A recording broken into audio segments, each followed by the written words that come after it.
Bonjour à toutes et à tous et bienvenue dans Résonance, le podcast de la Fédération française de débat et d'éloquence. Je m'appelle Maria-Inès Leloir-Erdonis et je suis très heureuse de vous accompagner pour ce deuxième épisode réalisé en collaboration avec France Victime.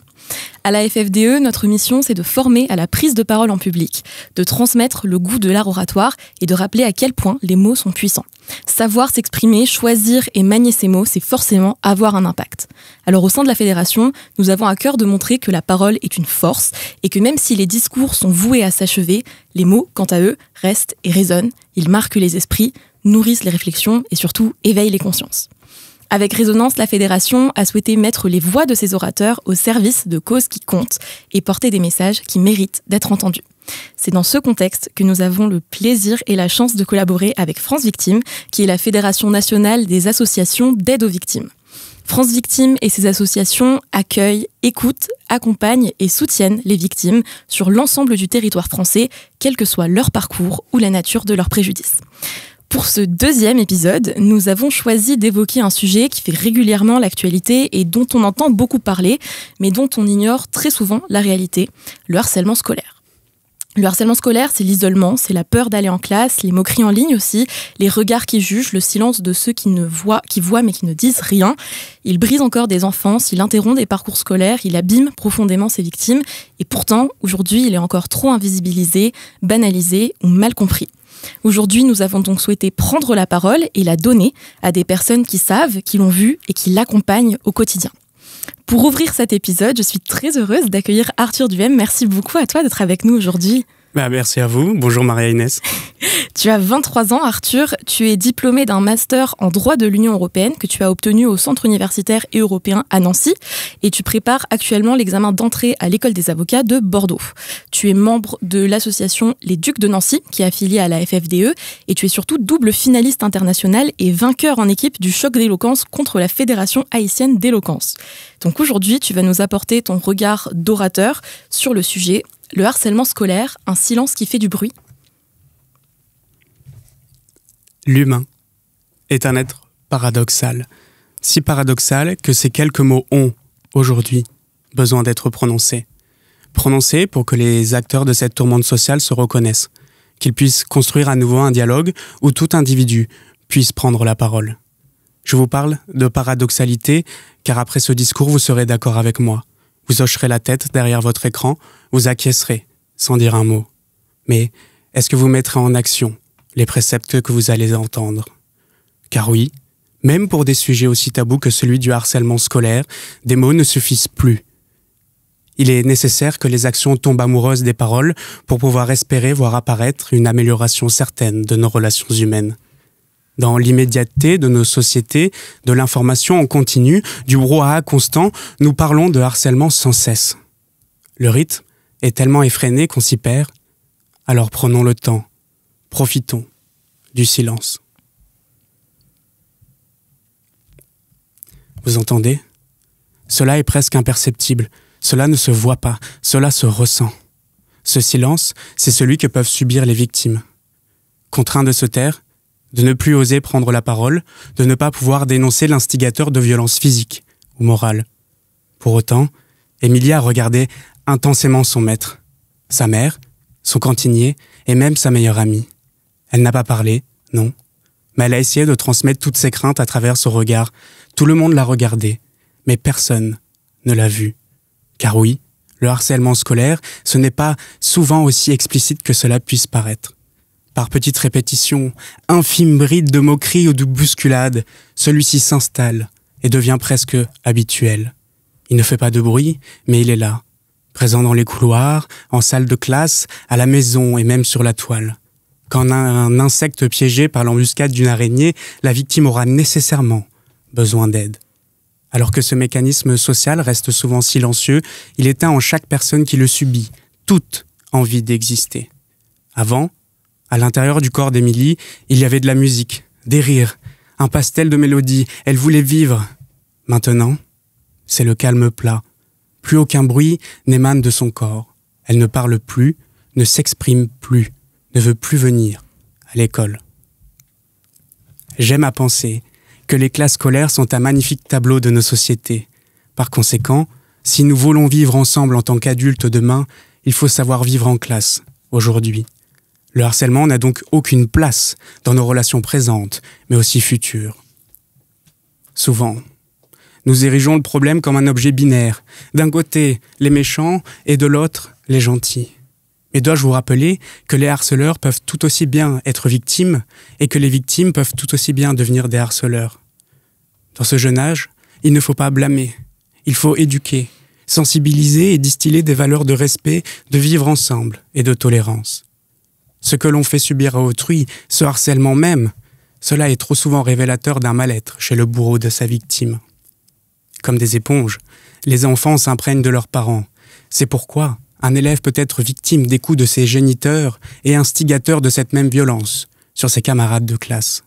Alors, si nous sommes incapables d'écouter les paroles dissimulées, apprenons à lire dans leurs yeux. Soyons des empathiques nés ou de formation, remplaçant les fils de la toile d'araignée sur laquelle est piégée Émilie par des mains tendues, aussi solides que la soie. Fabriquons un tissu social pour prévenir, assurer et protéger ceux qui constitueront la société de demain. Mieux vaut construire des enfants forts que de réparer des adultes cassés. Par ces mots, le rappeur aussi pessimiste qu'optimiste qu'Emedine dresse un constat amer, mais réaliste. Si vous écoutez ces mots, je vous en conjure, montez dans le train de l'action, ne soyez plus témoins de rien, soyez acteurs de tout. Apprenez à aimer, à faire aimer, à respecter, à faire respecter les valeurs qui sont la solidarité, la fraternité et la liberté. Et oui, la liberté arrive en dernier quart. N'attendons plus que la victime sorte de son silence pour faire du bruit. Rendons-lui la liberté de pouvoir s'émanciper de ce carcan mental et social qui pèse sur ses épaules. Trop de drames ont eu lieu, trop de larmes ont coulé, trop de dégâts ont déjà été faits. Sortons du tabou pour faire face à la réalité du harcèlement. Regarder le problème en face, c'est faire le premier pas pour le résoudre. Le premier pas pour ne plus que la musique, les rires et le pastel de mélodie ne s'éteignent en chacun de nous. Victime ou bourreau, peu importe, pour l'avenir, enterrer la hache de guerre pour planter les fleurs de réconciliation de demain. Oui, le harcèlement scolaire est un silence qui fait du bruit. Alors, si je devais vous donner un dernier conseil, arrêtons-nous de parler pour écouter un instant ce que nos enfants ont à nous dire. Merci beaucoup Arthur pour ce discours, merci pour ces mots puissants, engagés, très poétiques. Tu n'es pas le seul orateur de talent que nous accueillons aujourd'hui. Inès Gacon-Keroy, merci beaucoup d'être là aujourd'hui. On ne te présente plus finalement dans le milieu de l'éloquence. Après avoir pris la présidence de l'association Olemo, affiliée à la FFDE, tu es aujourd'hui secrétaire générale de la fédération. Tu es responsable de la cohésion au sein de notre fédération et tu travailles pour la démocratisation et la féminisation de la parole. Merci beaucoup d'être avec nous. Merci beaucoup, bonjour. Tu es diplômée d'un double master en relations internationales de Sciences Po Bordeaux et de la Louis et tu as actuellement repris un master de droit international pour présenter l'examen d'entrée à l'école des avocats de Bordeaux. Nous avons aussi l'immense honneur d'accueillir pour ce premier épisode Sophie Dupuis-Fontaine, qui est directrice générale adjointe de l'association d'aide aux victimes et médiation dans l'Ain, l'AVEMA. Tu es juriste de formation et ça fait 6 ans que tu travailles pour l'AVEMA. Merci beaucoup de ta présence et de ton expertise précieuse. Merci de votre accueil, bonjour. Au sein de la fédération, ça fait plusieurs années que nous développons la vulgarisation, qui est une discipline qui consiste à rendre accessibles des sujets complexes à un public le plus large possible. Donc il ne s'agit pas seulement de simplifier les enjeux, mais vraiment de les rendre compréhensibles tout en conservant leur profondeur et toute leur pertinence. C'est une discipline que nous cherchons à cultiver activement avec l'ambition de la faire découvrir à nos membres. Et aujourd'hui, Sophie, Inès, vous allez toutes les deux vous prêter à cet exercice. Donc je vais céder tout d'abord la parole à Inès et tu vas nous proposer ton éclairage sur une question très simple. Qu'est-ce que le harcèlement scolaire ? Tout à fait, merci beaucoup Marie-Inès de me céder la parole. Je suis très honorée d'être ici aujourd'hui pour vous parler justement d'un sujet qui me tient beaucoup à cœur et que je trouve très important, le harcèlement scolaire. Mais avant de me lancer dans des définitions, j'aimerais vous poser 2 petits cas pratiques, car parfois les images parlent bien plus fortement que les mots. Lola et Shaima ne s'entendent pas très bien. Depuis la rentrée, elles préfèrent s'éviter et ne se parlent que très peu. Mais un jour, en plein cours de maths, Shaima répond correctement à un problème complexe auquel Lola ne comprend strictement rien. Un mot part alors. Un télo !» presque murmuré, mais assez fortement pour que Shaima l'entende. Les deux jeunes filles se lancent alors dans une joute verbale virulente qui se termine par des gifles avant d'être séparées par leur professeur. Elles seront finalement exclues quelques jours, puis de retour en classe, s'ignoreront toujours mais ne se battront plus jamais. Dans leur classe, il y a aussi Yanis. Pour Yanis, la cantine est une épreuve. Chaque jour. Alors qu'il observe les entrées, puis les plats, puis les desserts, ses camarades font des bruits de cochon, se moquent lorsqu'il dit non au jambon. Un autre jour, il a même entendu une insulte assez horrible que je ne dirai pas aujourd'hui. Après avoir dit au cantinier que non, il ne mangeait toujours pas de porc. Il a déjà demandé plusieurs fois à ses parents s'il pouvait manger à la maison, à ses professeurs s'il pouvait amener son déjeuner et le manger dans une salle de classe. Rien n'y a fait. Et Yanis, il ne sait plus quoi faire. Il n'a plus envie d'aller à l'école, il n'a plus envie de voir ses amis, il n'a plus envie de manger à la cantine surtout. Lola et Shaima sont entrés en conflit. Un éclatement de violence intense, mais bref, temporaire. En revanche, Yanis est victime de harcèlement scolaire. Le harcèlement scolaire se caractérise par des violences verbales, physiques ou morales, subies de manière répétée dans le cadre scolaire. Ce cadre scolaire, il est cependant bien souvent dépassé de nos jours, car le harcèlement se poursuit à la maison via les réseaux sociaux, mais à ce moment-là, il s'agira de cyberharcèlement. On distingue le harcèlement du conflit également par la présence de témoins. Et ces derniers ont un rôle crucial puisque leur action ou leur non-action permet au harcèlement de se poursuivre ou de prendre fin. Mais pourquoi est-ce que le ou les intimidateurs s'en prennent aux harcelés ?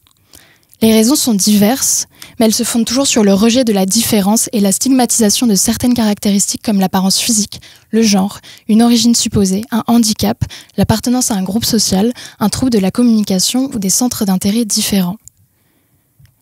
Le harcèlement s'inscrit donc dans un temps long et surtout dans une boucle d'intolérance. C'est la répétition des insultes, des moqueries, des intimidations, des coups qui nous amène à qualifier une situation de harcèlement plutôt qu'une situation de conflit. Une autre distinction tient dans l'impact du harcèlement scolaire sur les victimes, à savoir une dégradation de leurs conditions de vie qui peut se traduire par un isolement, une perte d'estime de soi, une phobie scolaire, des troubles du comportement alimentaire, voire des pensées ou conduites suicidaires. Le cercle vicieux du harcèlement commence alors et la situation semble gravée dans le marbre et immuable. Impossible d'en parler au professeur ou personnel encadrant de peur de ne pas être écouté, que le harcèlement s'aggrave après avoir poucavé, voire, pire, de ne pas être pris au sérieux ou ne pas être cru. Alors j'aimerais m'adresser plus directement à nos auditeurs et auditrices. Si vous vous reconnaissez dans ces mots, sachez que vous n'êtes pas seuls. Ce que vous vivez est grave et le harcèlement scolaire fait notamment l'objet d'une entrée spécifique au code pénal à l'article 222-33-3 qui le punit de 2 ans d'emprisonnement et 30 000 € d'amende. Si vous avez encore un doute, que vous vous posez cette question, est-ce que ce que je vis correspond à du harcèlement scolaire ? Sachez qu'il existe également un harcélomètre et dans ce cas, une situation où un camarade vous exclut intentionnellement, vous critique, lance des rumeurs sur vous, vous fait du chantage, vous frappe ou vous agresse sexuellement, toutes ces situations, au même niveau, sont du harcèlement et vous êtes en droit de demander de l'aide pour que cela cesse. Mais je tiens vraiment à vous dire que ce que vous vivez, c'est pas une situation finie. Et il existe des personnes vers qui vous pouvez vous tourner, hors du cadre scolaire ou du cadre intime de vos parents si vous en ressentez le besoin. Vous pouvez notamment appeler le 3018, le numéro vert national contre toutes les formes de harcèlement concernant les jeunes, qui est gratuit, anonyme et confidentiel. Le 3020 propose également une aide aux victimes de harcèlement scolaire. En plus de ces numéros, vous avez aussi la possibilité, bien évidemment, de vous tourner vers une fédération telle que France Victimes, qui regroupe 130 associations d'aide aux victimes et qui saura accueillir votre parole et aider toutes les parties, harcelés, intimidateurs, témoins et parents, à briser le cercle vicieux du harcèlement scolaire. À l'attention des parents maintenant qui pourraient nous écouter, le harcèlement scolaire peut parfois être difficile à déceler face à un enfant qui ne parvient plus à parler et nous discuterons d'ailleurs un peu plus tard des signes qui peuvent vous alerter. Vous pouvez par ailleurs aussi vous tourner vers France Victimes pour vous accompagner vous et votre enfant tant sur le plan émotionnel que juridique. Il est néanmoins important de réaliser qu'en tant que parent, vous pouvez tout aussi bien être le parent d'un enfant harcelé comme celui d'un enfant intimidateur ou même d'un enfant témoin. Et ce n'est pas grave. Simplement une réalité. Aucune situation n'est toute blanche ou toute noire, comme l'a dit Arthur. Il ne s'agit pas ici simplement de sauver les victimes et blâmer les bourreaux d'un côté. Ces catégories ne sont pas exclusives et un enfant ayant été harcelé peut un jour à son tour devenir un intimidateur. Non. Il s'agit principalement de faire en sorte que nos enfants puissent se construire dans un cadre sécurisant et tolérant. Le harcèlement scolaire, ce n'est pas une situation inscrite strictement dans le cadre du temps scolaire. Il s'agit d'un phénomène de société. Une classe de collège, de lycée, une classe de primaire même, en soi, est une mini-société, reflet parfois de notre propre société d'adultes et des pires dérives que nous pouvons y vivre. Et il ne sera plus temps de réparer les enfants lorsqu'ils seront devenus des adultes cassés dans l'incapacité de vivre ensemble avec leurs différences. Merci beaucoup Inès pour cette intervention qui était très claire. Tu as évoqué les associations vers lesquelles il est possible de se tourner. Donc je vais justement laisser Sophie prendre la parole pour qu'elle puisse nous expliquer en détail le travail de l'AVEMA et ce que vous faites exactement. Je vous remercie de me laisser la parole sur ce temps qui est un temps extrêmement important. Je remercie surtout les 2 personnes qui viennent de parler avant moi parce que c'est agréable de pouvoir travailler avec des étudiants qui sont de grande qualité et qui ont des propos de grande qualité. Donc pour être relativement concrète, nos associations d'aide aux victimes travaillent avec des psychologues, des travailleurs sociaux et des juristes et nous avons de plus en plus des infractions pénales qui relèvent du harcèlement en milieu scolaire que nous devons traiter. Dans notre département, il y a une politique pénale très claire mise en place par notre procureur, donc dans le département de l'Ain, mais ça se décline sur les autres territoires, sur le fait que ces enfants doivent être auditionnés. Et la plupart du temps, il est demandé à ce que ces enfants soient auditionnés dans les salles Mélanie à minima, voire dans des UAPET pour une prise en charge vraiment très globale de la problématique. Dans l'Ain, ce qui s'est passé très concrètement, c'est un appel à projet qui a été mis en place par le conseil départemental de l'Ain avec une nécessité de sensibiliser donc l'établissement scolaire pour lequel le département est compétent, à savoir les collèges. Il a été ciblé les classes de 5e pour un temps de sensibilisation avec mes collègues, c'est-à-dire un binôme soit travailleur social psychologue, soit travailleur social juriste, sur 1 heure de temps avec ces classes de 5e pour évaluer leur niveau de connaissance, leur rappeler le dispositif phare qui est mis en place par l'Éducation nationale et surtout cibler dans chaque établissement vers qui ils peuvent se tourner et quelle est vraiment la différence entre le harcèlement, les violences, les conflits. C'est un premier point. Et sur cet appel à projet, le deuxième élément a été aussi de pouvoir sensibiliser les parents, donc de toute classe, tout niveau scolaire. On a même parfois des parents de primaire qui sont aussi présents, dans l'idée de vraiment cibler les situations, de les déculpabiliser quand ils voient leur enfant arriver avec des séquelles importantes, de ne pas se sentir totalement démunis en tant que parents. Idem pour les professeurs et les équipes enseignantes. Voilà sur le département de l'Ain globalement ce qui peut se passer. Vous indiquez aussi que nous, dans notre approche, alors on n'a rien inventé, on s'est appuyé sur le dispositif phare, mais dans l'approche qu'on peut avoir aux élèves et aux parents, on distingue, comme il a été cité précédemment, des profils bien particuliers. On a donc l'intimidateur, on va l'appeler comme ça, dans le harcèlement au milieu scolaire, l'intimidateur, la personne cible, les témoins et les adultes. Pour nous, c'est très important de cibler les adultes dans le sens où ils ont une responsabilité aussi et une vigilance à avoir, que ce soit parents ou professeurs. Sur les personnes cibles, ce qui a été souligné par mes collègues précédents à juste titre, c'est le fait que cette problématique s'évoque très difficilement et très rarement. L'élève qui est victime de harcèlement ne va pas spontanément venir l'évoquer avec ses camarades ou les personnes ressources. Il va penser qu'il va pouvoir régler la situation seul, puisqu'il y a un vécu de honte chez ce jeune, comme d'ailleurs chez la plupart des victimes, qui partent du principe que s'ils sont victimes, c'est qu'ils ont dû faire quelque chose ou omettre de faire quelque chose pour en arriver à ce point-là. Donc c'est une situation qui est extrêmement dure. Vous aviez parlé du silence, c'est tout à fait ça. Et le fait de pouvoir se dire on va le gérer seul, les élèves pensent pouvoir le gérer seul. Les études sont très claires là-dessus. Moins ils parlent et moins on arrive à détecter, et plus le harcèlement va se multiplier, où on sera sur du harcèlement physique, psychologique. Il y aura de plus en plus d'éléments Et ça sera de plus en plus compliqué, en tout cas pour l'individu. Et c'est quand il arrive à une extrémité que là, il va prendre la parole et s'exprimer. Donc sur les personnes cibles, c'est le premier point. Sur les intimidateurs, et on insiste beaucoup auprès des élèves, comme a pu faire aussi les personnes précédentes, on peut être intimidateur. L'idée, ce n'est pas de stigmatiser. Nous, dans notre association d'aide aux victimes, on a tout un volet où on prend en charge les mis en cause et les auteurs. Et le travail aujourd'hui, c'est de se dire que si on prend en charge correctement un auteur ou un mis en cause, c'est une personne qui ne récidivera pas. C'est une personne qui prendra conscience du mal qui peut être fait.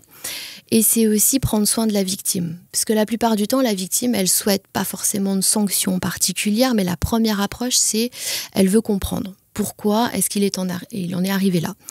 On le travaille beaucoup avec les élèves sur de la réparation pénale mineure et on se rend compte que l'auteur, le jeune auteur mineur, va vouloir expliquer son geste. Et pour la victime, c'est extrêmement important d'avoir soit une rencontre, puisqu'on travaille la justice restaurative, soit un écrit de l'auteur pour expliquer pourquoi il en est arrivé là. Et ça permet à la victime de se déculpabiliser, puisqu'il y a une vraie culpabilité chez la victime, de comprendre que c'était pas forcément elle qui était ciblée, mais il y avait vraiment un mal-être chez l'auteur, la personne, l'intimidateur. Le troisième groupe de personnes qui est extrêmement important, et peut-être même le plus important, parce que s'il n'y a pas de témoins, il n'y a pas de harcèlement en milieu scolaire, parce que les formes de harcèlement dans d'autres contextes peuvent exister dans un huis clos, on est bien d'accord. Mais en milieu scolaire, il faut obligatoirement, en tout cas dans la majorité des cas, une caution des autres. Vous ne verrez jamais un élève ou très rarement harceler un de ses camarades si autour la majorité ne vient pas, si ce n'est être dans les mêmes propos, mais en tout cas appuyé par une présence ou légitimer quelque part cela. Et les témoins ont un double rôle, c'est-à-dire qu'ils vont légitimer le positionnement du harceleur qui lui va dire mais en fait personne s'est opposé, donc ça veut dire qu'ils étaient d'accord avec mon positionnement sur le fait que tel élève répondait sans cesse aux questions, c'était la meilleure de la classe, c'était l'intello, elle était pénible, elle nous a cassés tous. Et puis ça donne aussi une légitimité à la culpabilité que peut avoir la victime, victime qui va se dire mais si tout le monde est d'accord avec lui, avec le harceleur, eh bien c'est que c'est vrai. C'est que je suis pénible, c'est que je ne suis pas quelqu'un qui doit être apprécié et que c'est normal qu'on vienne me harceler. Donc le rôle des témoins est très important et on insiste très lourdement pour les élèves, pour leur dire qu'il faut aller transmettre ces éléments. Et on voit une évolution notable sur les années avec des élèves où... alors à mon époque c'était Balance, maintenant c'est Poucave, mais où les élèves n'ont plus cette notion de Balance ou de Poucave, mais ont cette idée de « il faut que j'aide mon camarade », avec cette notion de eh bien, si c'est lui, peut-être que demain, ça peut être moi, donc il faut que j'aille le transmettre. Dans les établissements scolaires, il y a aussi des dispositifs qui sont mis en place pour garder aussi l'anonymat et avoir une approche un petit peu plus fine pour pas mettre en avant directement le harceleur, pas stigmatiser la personne cible. Donc c'est fait normalement avec beaucoup de tact pour permettre de détecter extrêmement rapidement. Et le quatrième groupe de personnes qui est aussi très important, ce sont les adultes. Quand on parle des adultes, ce sont aussi bien le corps enseignant, les personnes qui sont dans les temps périscolaires, voire même les personnes qui sont présentes sur les temps d'activité sportive qui peuvent recevoir aussi cette parole. Et puis ce sont aussi les parents qui sont parfois dépourvus et à qui on donne quelques clés pour savoir comment travailler cette question-là. Un dernier petit point sur les conséquences, en fait... Les conséquences du harcèlement au niveau psychologique sont évaluées comme un traumatisme. Le traumatisme, c'est quelque chose qui vient vous heurter et qui vous déborde et qui fait que le fait que ce soit débordant, vous n'avez plus la capacité de le gérer. C'est ce qui se passe chez un élève et c'est pour ça que pour l'environnement, c'est toujours compliqué à comprendre puisque certaines fois, il va y avoir des propos... un peu simples qui vont dire mais enfin c'est pas parce qu'elle l'a traité d'intello ou c'est pas parce qu'elle s'est moquée du fait de la couleur de ses cheveux ou de la couleur de sa peau que c'est compliqué, c'est pas vital, c'est pas très important. Ce qu'il faut comprendre dans le trauma, c'est que chacun dans son parcours de vie a des moments où il est plus ou moins en difficulté ou plus ou moins fort ou plus ou moins adapté à la situation, que là, en plus, on parle d'adolescents, que l'adolescence, c'est sûrement une jolie période, mais c'est peut-être pas la période la plus facile en termes de reconnaissance des autres, de rapport au corps. Donc forcément, il y a déjà des éléments qui vous amènent une certaine forme de fragilité. Et puis, il y a l'être humain aussi au milieu de tout ça. Et l'exemple qu'on donne très souvent et qui est très parlant, c'est un accident de la route. On est 5 personnes dans un accident de la route. Le trauma fera que par la suite, ces 5 personnes n'auront pas du tout le même rapport à la suite de cet accident. Une personne va pouvoir reprendre le volant tout de suite après, une autre refusera de passer à cet endroit-là et une autre ne pourra plus jamais peut-être conduire. Et c'est ce qu'il faut avoir en tête en matière de harcèlement au milieu scolaire, c'est que chaque élève et chaque individu va prendre sur soi toute la difficulté et avec les moyens aussi qu'il a et avec son milieu éducatif et avec le contexte dans lequel il vit. C'est pour ça, ma collègue a évoqué le harcélomètre. Le harcélomètre, on le présente, mais on indique surtout que c'est quelques éléments clés et c'est pas quelque chose de figé.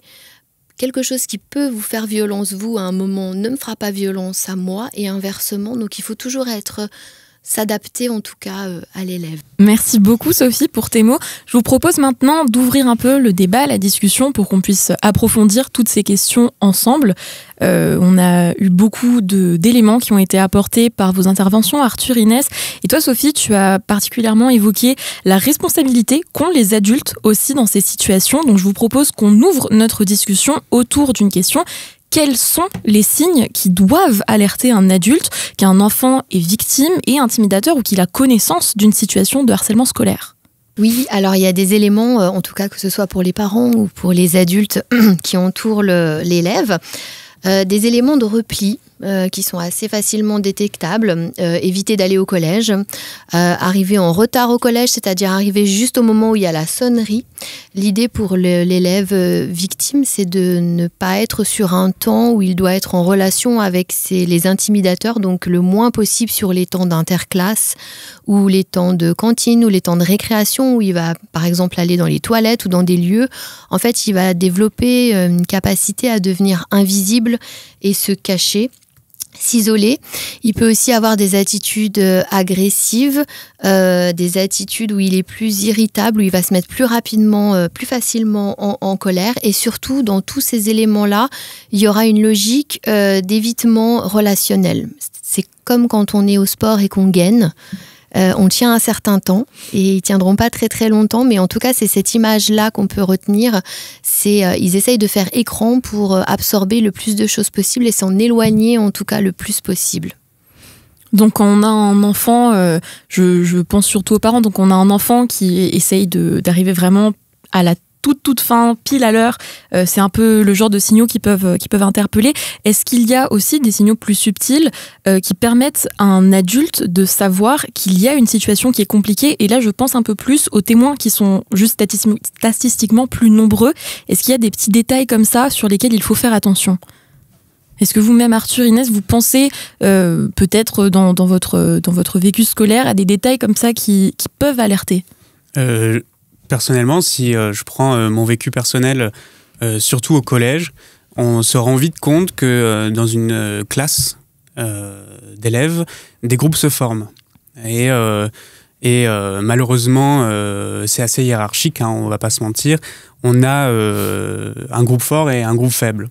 Et généralement, et ce qui est intéressant, c'est qu'il y a besoin, à mon avis, d'une discussion entre adultes et enfants, puisque les enfants sont les témoins numéro 1 de ce qui se passe. C'est ceux qui sont dans les petites messes basses, dans les chuchotements, dans les actions qui sont parfois imperceptibles pour les adultes.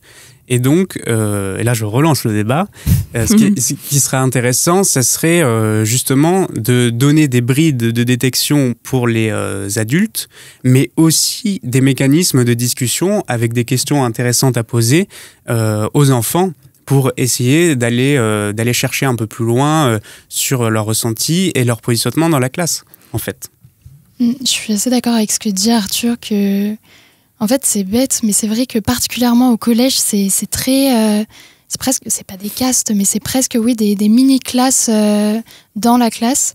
Et en fait, des signaux qui peuvent paraître banals pour des adultes, mais comme un enfant qui mange tout seul à chaque fois au self, ou un enfant qui quand le moment, pour le coup c'est des choses que j'ai vraiment vécues et qui m'avaient frappée, c'est ce moment où en sport ou au moment des exposés, il va falloir se mettre en groupe et il y a cette peur quand on est quelqu'un qui est harcelé, de se dire je vais me retrouver tout seul et je ne sais pas vers qui me tourner et je vais être le dernier qui va devoir rejoindre un groupe potentiellement avec des personnes qui me harcèlent pour le coup.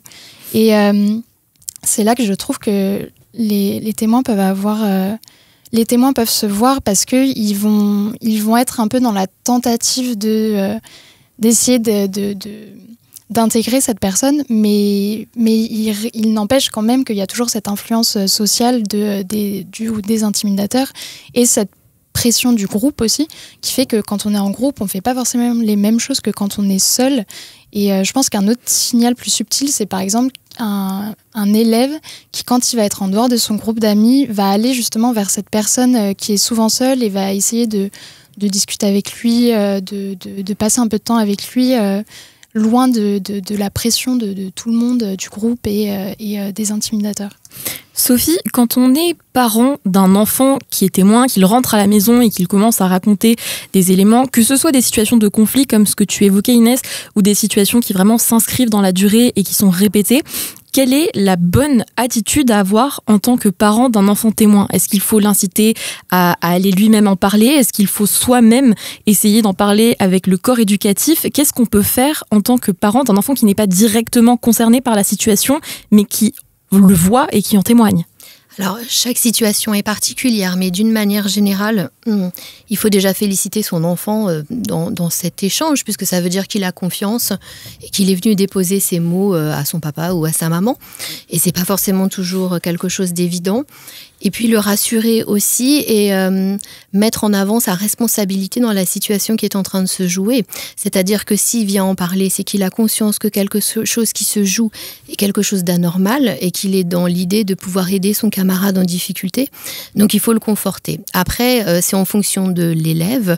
Il y a certains élèves qui vont se sentir, on a des exemples très clairs qu'on a pu nous rencontrer, d'aller seul échanger avec le CPE qui est référent ou avec les ambassadeurs d'autres élèves, ou au contraire, il souhaitera que ce soit le parent qui prenne rendez-vous avec l'équipe pédagogique pour transmettre les éléments.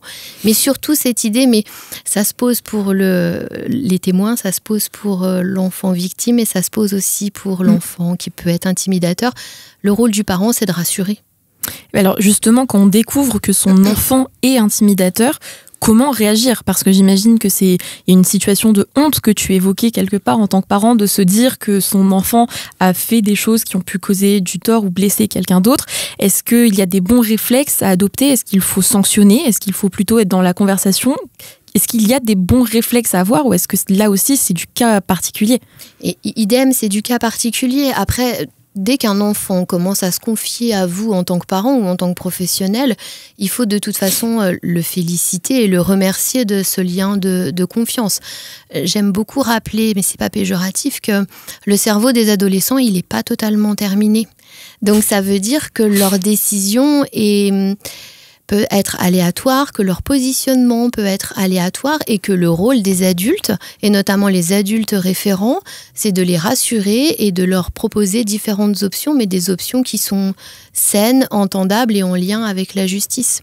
Donc quand son enfant vient se confier, c'est sûr qu'en tant qu'adulte, vient se confier sur le fait qu'il a pu harceler ou qu'il se pose des questions sur sa posture, effectivement, en tant qu'adulte et en tant qu'éducateur, en tout cas parent, ça vient remettre en question aussi ces valeurs éducatives. Mais il faut essayer de passer ça, le remercier de ce lien de confiance et puis surtout, au-delà de le responsabiliser, développer chez lui une notion d'empathie.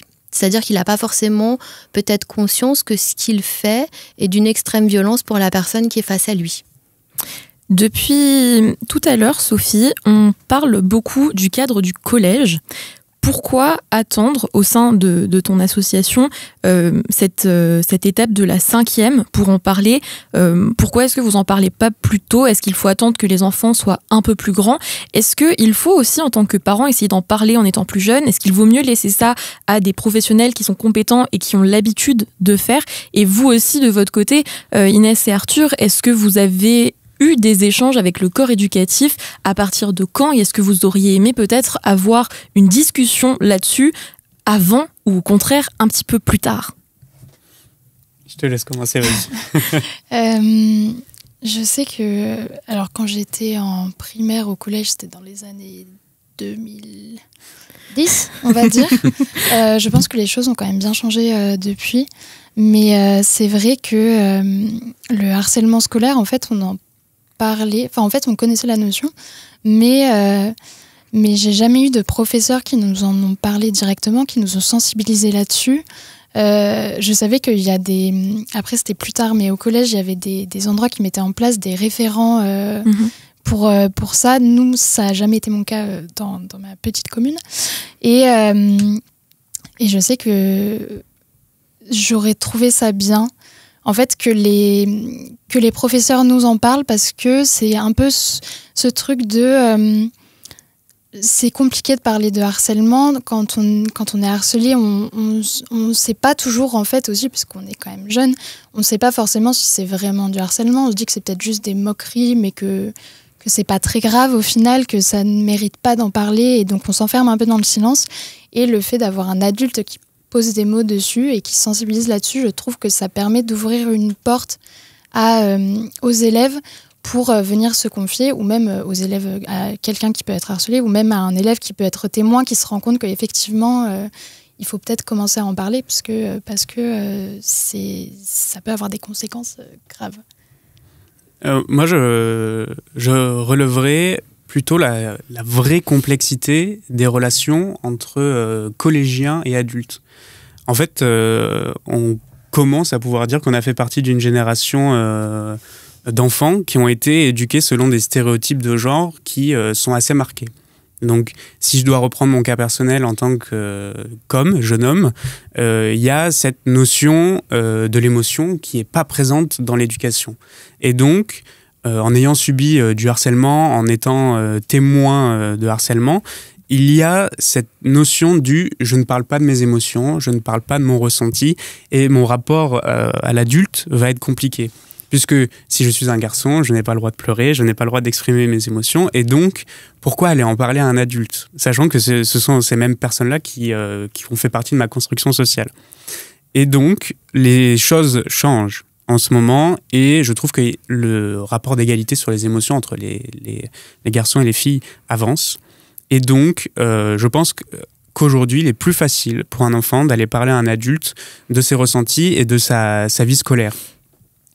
Néanmoins, c'est vrai que le fait d'avoir un adulte référent à qui on peut parler de harcèlement, mais pas que, qui peut être aussi là dans l'établissement pour créer du lien social avec les enfants, je trouve ça assez intéressant. Mais ça reste quand même d'une grande complexité. Et du coup, justement, Sophie, pourquoi cette étape de la classe de 5e? Alors, déjà, là, le premier point sur qui peut en parler, je me permets de... Bien sûr, oui. Quand ce sont des sujets tabous comme celui-là, en fait, à partir du moment où on pose le sujet sur la table, c'est toujours un moyen de le banaliser, de le vulgariser et de faire en sorte que tout le monde puisse se l'approprier. Ça, c'est un premier point.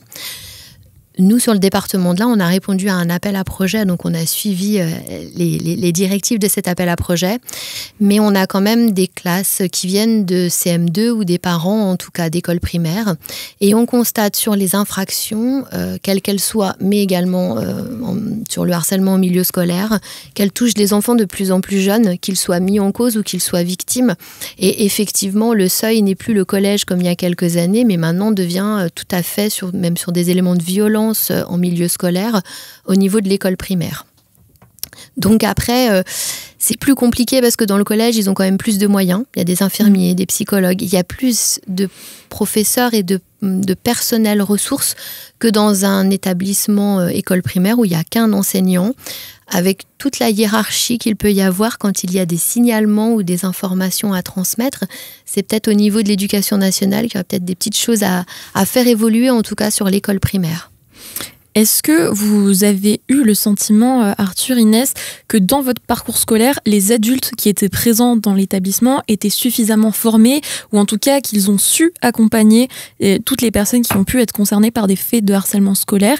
Et est-ce que tu constates, depuis que tu es à la FEMA, Sophie, une amélioration de ces qualifications, et tu as le sentiment que les adultes savent de mieux en mieux accompagner, ou en tout cas sont de plus en plus formés pour répondre à ces situations? Oui, déjà, au niveau de l'éducation nationale, il y a le programme phare qui a été décliné sur l'ensemble des établissements, donc c'est difficile de l'ignorer. Médiatiquement, il y a quand même eu des situations d'une extrême gravité pour des enfants qui ont mis fin à leur jour, donc personne ne peut l'ignorer, et de fait, ça génère des réflexions, des réponses pénales, et c'est un vrai sujet de société.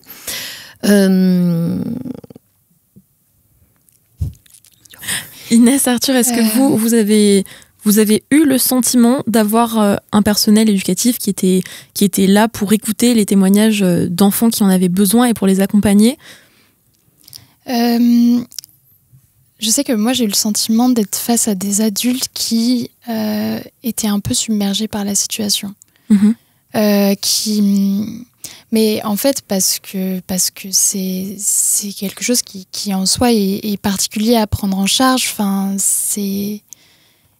c'est pas un reproche que je fais, mais c'est effectivement, j'avais vraiment l'impression que particulièrement au collège, alors que pourtant il y a les professeurs, mais il y a aussi les pions, de qui on est souvent plus proche quand on est collégien, et les CPE, qu'on était face à des adultes qui ne savaient pas prendre en charge ça, et qui minimisaient parfois un peu les faits, et qui essayaient de régler ça tant bien que mal, mais parfois c'était un peu compliqué. Mais je pense que c'est aussi dû au fait que peut-être c'était, si ce n'est moins connu, moins visible à l'époque dans les médias, et que depuis c'est en train de s'améliorer. Mais je suis tout à fait d'accord. En fait, j'aurais répondu à ta question, Maria Inès, par un non catégorique, mais parce que je juge d'un point de vue d'adulte alors que j'étais enfant au moment des faits. Mais c'est vrai, je rebondis sur ce que tu as dit aussi, Inès, sur la médiatisation, le fait qu'on soit beaucoup plus sensibilisé par le fait que le harcèlement scolaire, ça existe, c'est factuel, et malheureusement, il faut le prendre en main pour le résoudre. Grâce à ça, je pense qu'aujourd'hui, il y a quand même des outils à disposition pour pouvoir rendre la vie scolaire d'un enfant, d'un collégien plus facile. Oui, et parmi ces mains tendues, il y a justement des associations comme la VEMA et toutes les associations qui font partie de France Victime. Sophie, qu'est-ce qu'on peut attendre en tant que parent, en tant qu'enfant qui a été victime de harcèlement scolaire de la part de ces associations? Qu'est-ce qu'on peut avoir comme aide? Il y a déjà ce qu'on est en train de mettre en place, c'est des temps de sensibilisation en amont qui permettent vraiment de détecter les situations. Et puis par la suite, notre accompagnement, il est juridique, social et psychologique. Donc c'est en fonction de où on est la victime. Et sur l'aspect psychologique, c'est une prise en charge aussi familiale, comme on peut le voir, puisque l'enfant victime n'aura pas forcément évolué de la même manière que ses parents. Et la souffrance peut être tout aussi importante ou délicate. Et l'idée, c'est de pouvoir prendre le groupe, une prise en charge en tout cas familiale. Et puis le dernier point qui est intéressant, c'est la justice restaurative, qu'on travaille beaucoup aussi sur ces sujets-là, avec toujours cette idée de comprendre. La justice restaurative, c'est pas l'idée du grand pardon, on est bien d'accord, mais c'est juste que chacun chemine et comprenne pourquoi on en est arrivé là.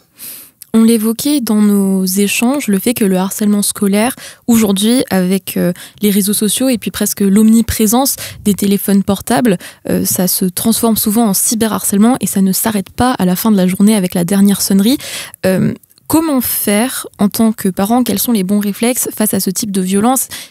Quelles sont les preuves qui sont importantes à conserver? Vers qui se tourner? Vers des cas spécifiques de cyberharcèlement? Est-ce qu'on distingue les deux? Est-ce qu'il s'agit de deux choses différentes? Est-ce qu'au contraire, on continue à lier cet harcèlement scolaire et ce cyberharcèlement? Comment est-ce qu'on fait ça, Sophie? Alors c'est forcément la même chose. Après, ça se manifeste de façon différente, avec beaucoup plus d'intensité quand on est sur du cyberharcèlement, parce que c'est pas uniquement sur le temps scolaire, mais c'est dans le car, c'est à la maison, c'est le soir. Et quand on est en lien avec les parents et qu'on fait ces temps de sensibilisation, la question prioritaire des parents, c'est qu'est-ce que je peux faire avec mes enfants qui veulent à tout prix aller sur Snapchat, sur TikTok, sur tous ces réseaux, qui veulent à tout prix avoir leur téléphone portable sans être le parent un peu ringard qui refuse tout, mais en même temps en étant le parent qui assure une certaine forme de contrôle parental. J'ai en tête un papa qui avait été lui-même harcelé quand il était plus jeune, et sa grande phobie quand sa fille est arrivée au collège, c'était justement qu'elle ne soit pas différente des autres, et c'était lui donner immédiatement un téléphone portable pour que dès la 6e, elle soit comme les autres, parce qu'il avait lui ce vécu-là et ce trauma-là. Donc c'est un vrai sujet, le téléphone portable, l'accès aux réseaux sociaux. Nous, ce qu'on préconise de toute façon, c'est un contrôle parental et le fait qu'ils sont mineurs et on peut aller sur leur téléphone portable, on peut aller voir ce qu'il se fait, ce qu'il se dit, ce qu'il s'échange. Et puis surtout, le téléphone portable, il reste à l'extérieur de la chambre quand c'est le soir, quand ils sont trop longtemps tout seuls. Il faut limiter les temps. Est-ce que vous, Arthur, Inès, vous avez des éléments, des idées de petites choses qui ont permis à des victimes de parler? On a souvent discuté du fait que c'est la honte très régulièrement qui fait que le silence se maintient. Est-ce que vous avez des éléments qui ont pu aider? Bien sûr, on parlait d'empathie juste avant. Je pense qu'il y a une vraie nécessité de, comme je l'ai dit dans mon discours, de pouvoir regarder les gens dans les yeux et de se dire on peut en parler, il faut, on appelle ça en anglais une safe place, en fait, un endroit où tous les échanges peuvent être permis. Et quand on parle de harcèlement scolaire, on parle aussi d'intimité dans les sentiments de la personne. Et donc, pour moi, la vraie chose qui pourrait permettre aux personnes harcelées de pouvoir parler, c'est de se sentir en confiance, donc d'être dans un environnement plutôt sain. Je suis tout à fait d'accord avec ce que vient de dire Arthur. Je dirais juste que je rajouterais simplement, en fait, parfois ce qu'on attend quand on est victime, c'est une main tendue. On ne demande pas forcément que tout le monde d'un coup nous vienne en aide, mais c'est bête, mais quelqu'un qui va se préoccuper, qui va nous demander comment ça va, qui va nous ouvrir en fait une porte de sortie. Et on peut choisir de prendre cette porte, d'en parler, et après potentiellement ça peut être la réaction en chaîne de ok, bah ça va pas, on va aller en parler au CPE, on peut en parler à tes parents aussi, on peut faire des choses tous les deux. Mais oui, c'est toujours cette notion d'empathie. En fait, pour moi, c'est l'une des chose qui permet la sensibilisation du harcèlement aussi, c'est que l'empathie met caduque en quelque sorte le cercle vicieux du harcèlement, puisque s'il y a une personne qui voit une autre personne en difficulté, normalement elle est censée se comprendre ce qu'elle peut vivre, et puis il y a toujours la possibilité aussi de là actuellement c'est cette personne, mais je suis peut-être le prochain, donc On arrive vers la fin de cet échange. Merci à toutes et à tous d'avoir suivi cet épisode de Résonance. Merci beaucoup à la Maison des Associations de Paris 11 de nous avoir à nouveau accueillis dans ses locaux pour qu'on puisse enregistrer cet épisode. Je veux vraiment remercier nos intervenants du jour. Merci beaucoup Sophie, merci Inès et merci Arthur de votre présence et de cet échange. Et je souhaite aussi remercier Valentine Barnakian qui est notre présidente à la FFDE pour toute sa confiance. Et merci infiniment à Thomas qui nous suit toujours à la régie et à Noémie pour France Victime pour son immense travail que vous ne voyez pas mais qui est définitivement présent derrière tous ces épisodes. Et on se retrouvera pour un dernier podcast donc le 25 novembre à l'occasion de la journée de lutte contre les violences faites aux femmes. Je vais laisser le mot de la fin à Arthur. Merci à toutes et à tous pour ce moment de partage sur un sujet qui est extrêmement important, surtout dans nos sociétés actuelles. Et pour en parler, n'oubliez pas qu'il y a les Assises France Victimes le 5 et 6 juin à Strasbourg, très belle ville de l'Est, donc n'hésitez pas à vous y rendre. D'ici là, prenez bien soin de vous et à très vite sur Résonance.